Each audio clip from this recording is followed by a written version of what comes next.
Halo, Assalamualaikum warahmatullahi wabarakatuh. Selamat berjumpa lagi di channel Kang Sugi. Pada video kali ini kita akan meneruskan memahami bagaimana fenomena fisika itu dapat kita pahami dengan menggunakan fisika komputasi. Pada bahasan yang lalu kita telah mencoba untuk memahami fenomena gerak benda jatuh dengan hambatan sampai step kelima, yaitu analisis. Yuk ikuti paparan ini selanjutnya untuk kita bahas bagaimana solusi persamaan diferensial biasa itu dengan menggunakan metode Feynman-Newton atau half step. Jika video dalam channel ini bermanfaat, silakan like, share, komen, dan jangan lupa untuk subscribe dan klik tombol loncengnya. Untuk memperbaiki error yang ada dalam metode Euler, kita akan menggunakan metode Feynman-Newton sebagai bagian dari perbaikan metode Euler yang telah kita pelajari pada sesi yang lalu. Metode ini juga sering disebut sebagai metode half step karena nanti langkahnya ketika menghitung pada waktu ke-1, kita akan memperhatikan setengah langkah sebelumnya. Sedangkan pada metode Euler, ketika kita menghitung V1, maka kita memperhatikan V0 dan A-nya adalah A0, seperti itu.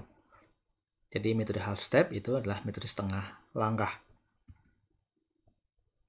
Prinsip dasar dari metode half step itu sebenarnya adalah memecahkan persoalan fisika yang berkaitan dengan hukum 2 Newton, berkaitan dengan persamaan diferensial biasa, dengan memodifikasi metode Euler sebagai berikut.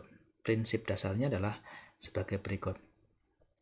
Jika kita memiliki turunan dari V terhadap waktu, kita sebut sebagai percepatan. Percepatan adalah F per M. F itu adalah gaya yang bekerja pada sistem, di mana gaya itu merupakan fungsi dari posisi dan V. Di sini fungsi posisi ya, fungsi posisi, dan ini V adalah fungsi kecepatan. Sedangkan dYdt sendiri adalah ini turunan dari posisi terhadap waktu adalah kecepatan. Nah, jika H adalah selang waktu, maka untuk menghitung Y dan V dengan menggunakan metode half step itu adalah YT plus setengah H. Jadi Y sekarang setengah langkah dari mula-mula itu adalah Y mula-mula ditambah dengan setengah kalikan dengan selang waktunya dikalikan dengan V mula-mula. Misalnya kalau kita punya Y setengah H, T-nya 0 misalnya, maka sama dengan Y0 plus setengah kalikan dengan H kalikan dengan V0.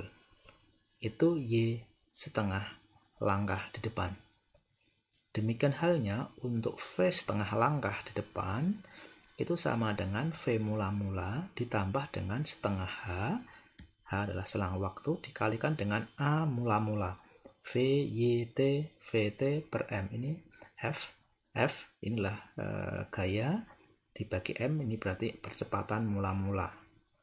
Berarti V setengah sama dengan V0 plus setengah H kali A0, seperti itu. Bagaimana kalau ini kan Y-nya Y setengah, V-nya V setengah. Bagaimana untuk menghitung YT plus H atau VT plus H? Bagaimana?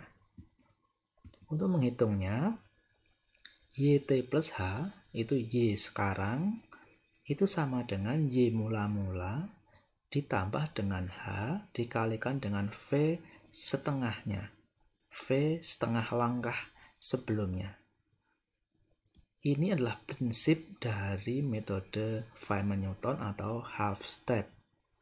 Untuk menghitung Y1, kita butuh Y0 ditambah dengan H, V-nya V setengah. Untuk menghitung Y2, kita butuh Y1 dikalikan dengan H, V-nya V3 setengah, dan seterusnya. V3 setengah dihitung dari sini, V3 setengah dihitung dari sini. Ya, VT plus H, V sekarang sama dengan V mula-mula ditambah dengan H dikalikan dengan A setengahnya. A pada posisi setengah dibagi dengan M, setengah sebelumnya. V sekarang adalah V mula-mula, V0 ditambah dengan H dikalikan dengan A setengah langkah sebelumnya. Itu adalah metode half step.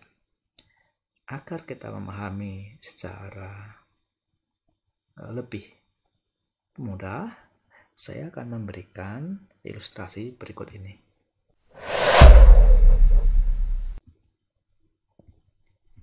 Ya, kita sudah memiliki tadi cara menghitung untuk YT setengah, V setengah, YT plus H, dan VT plus H. Nah, misalnya kita punya domain waktu seperti ini. Ya, ini adalah I, indeks ke-0, indeks ke-1, indeks ke-2, indeks ke-3. Di tengah-tengah ini saya letakkan titik warna hijau, ini adalah setengah langkah sebelum I1. Ini adalah I, anggaplah ini adalah I1 setengah, ini anggaplah I5/2 atau 2 setengah. Seperti itu. Nah, masing-masing dari biru ke biru, ini titik ini jaraknya, waktunya adalah H. Ya, selang waktunya H, ini proses diskretisasi namanya. Kemudian di titik ini kita tahu ini adalah V0. Ya. Mengikuti dari sini, kalau kita pengen menghitung V di hijau yang ini, V yang di sini V setengah H, bagaimana caranya? Ya berarti V0 ditambah dengan setengah H kalikan dengan A0. Seperti itu. Ini V setengah H. Nah, untuk menghitung V di sini, V di 3/2, ya berarti V 3/2H itu sama dengan V di sini sebelumnya, ya ditambah dengan setengah A sebelumnya kali H di sini. A di sini dihitung dulu. Itu untuk menghitung V 3/2. Untuk menghitung V 5/2 di sini juga kita butuh V di sini, V2H ditambah dengan setengah kalikan dengan A kalikan dengan 2H. Ya, seperti itu. Ini A 2H itu artinya A pada posisi di 2H di sini. Ya, ini bukan perkalian ya. A pada sebagai fungsi ketika T-nya adalah 2H. Seperti itu. Oke. Nah, di titik ini, di titik I sama dengan 1, kita memperoleh dapat menghitung Y di sini adalah Y mula-mula ditambah dengan H dikalikan dengan V setengah H ini. Ini kita pakai di sini. Ya, V setengah H ini kita pakai di sini. Nah, untuk menghitung Y di 2H, di I sama dengan 2 bagaimana? Sama. Ya, kita bisa menghitung Y di 2H ini sama dengan YH plus H kalikan dengan V 3/2H. Jadi ini dipakai di sini untuk menghitung di sini. Kalau tadi kita menghitung V setengah, V 3/2, V 5/2H, bagaimana kalau kita ingin mengetahui VH? V di sini. Untuk mengetahui V di sini, itu sama dengan V mula-mula ditambah dengan A setengah di sini. Nah, A setengah H itu artinya A pada posisi T setengah H dan V setengah H. Nanti kalau Anda menemukan suatu A yang merupakan fungsi dari posisi dan V, maka ini harus dimasukkan di sini. Jadi kalau nanti misalnya Anda menghitung untuk gerak benda jatuh dengan hambatan di mana A-nya sebagai fungsi dari V dan Y misalnya, kalau fungsi Y-nya tidak ya berarti V saja, maka Anda harus memperhitungkan V-nya adalah V setengah H untuk menghitung VH. Untuk menghitung V di 2H juga sama, berarti butuh VH, V sebelumnya ditambah dengan A 3/2H dikalikan dengan H, dan seterusnya. Ini akan menjadi menarik kalau kita memiliki persoalan yang cukup complicated.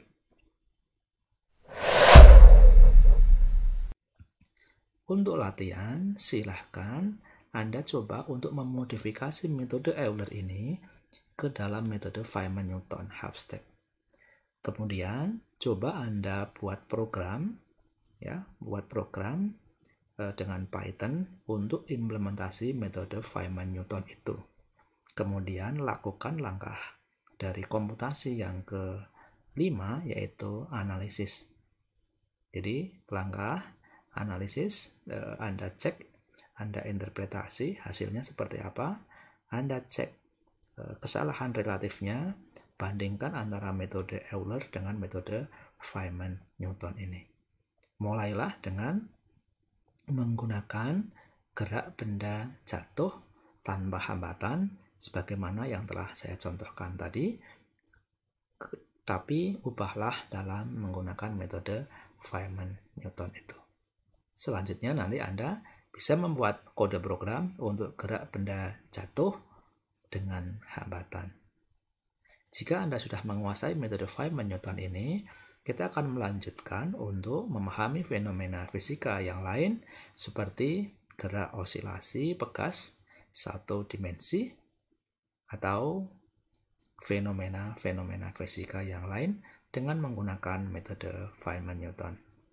Okay, see you next time and bye-bye. Wassalamualaikum warahmatullahi wabarakatuh.